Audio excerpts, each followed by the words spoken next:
एक प्रॉब्लम सबसे ज्यादा निकल के आई, इसके बारे में कोई बात भी नहीं कर रहा, वो है ओवर थिंकिंग की। तो कैसे हम अपनी ओवर थिंकिंग को रोक सकते हैं, कैसे स्टॉप कर सकते हैं, इसके बारे में मैं वीडियो बात करने वाला हूं। IR रूल यानी इल्यूजन रियलिटी रूल। यार एक बहुत सिंपल सी कहानी मैं तुम्हें सुनाऊंगा स्पार्टन और पर्शियन की। स्पार्टन्स और पर्शियन बड़े फेमस एक ये युद्ध हुआ था।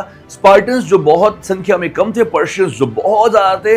और एक बार जब पर्शियन उन पे अटैक करने वाला था, पर्शियंस लाखों में थे और सिर्फ स्पार्टन्स 300 थे। तो जब एक बार पर्शियन का एक आदमी आता है स्पार्टन से बात करने और वो कहता है कि अगर मान लो हमारी सेना ने तुम पे पूरे आक्रमण कर दिया, तुम बस 300 हो, तुम क्या कर पाओगे? अगर हमने हमला कर दिया, अगर हमने ये कर दिया, अगर हमने ये कर दिया, तो आखिरी में स्पार्टन बोलता है अगर।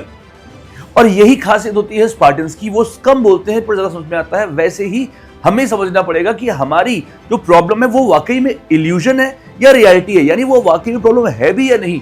फॉर एग्जाम्पल, जब आप एक स्टूडेंट की अगर हम बात करें, तो एक बच्चे की बात करता है जो एक एनडीए एस्पिरेंट होता है, वो जब पढ़ाई कर रहा होता है और फॉर एग्जाम्पल उसकी इंग्लिश वीक होती है और वो इंग्लिश की वोकैबुलरी पढ़ रहा होता है, तो ऐसे में ना जब वो वोकैबुलरी पढ़ रहा होता है तो उसके दिमाग में एक ओवर थिंकिंग आती है कि यार ये वोकैब मैं पढ़ तो रहा हूं, पर अगर ये एग्जाम में नहीं आई तो कुछ और आ गया तो। और ऐसे बहुत सारे थॉट, इवन अगर वो ज्योग्राफी पढ़ रहा होता है, हिस्ट्री पढ़ रहा होता है, कुछ और भी पढ़ रहा होता है, उसके दिमाग में ये आ रहा होता है कि अगर ये नहीं आया तो, अगर ये नहीं हुआ तो पर मेरा हमेशा से आपको एक ही चीज कहना है, अगर जहां भी ये वर्ड इन्वॉल्व हो, ये समझ लीजिएगा ये प्रॉब्लम तो ये है ही नहीं। यहां पे अपनी ओवरथिंकिंग को रोकना है, आपको मोमेंट में लेके आना है अपने आप को वापस।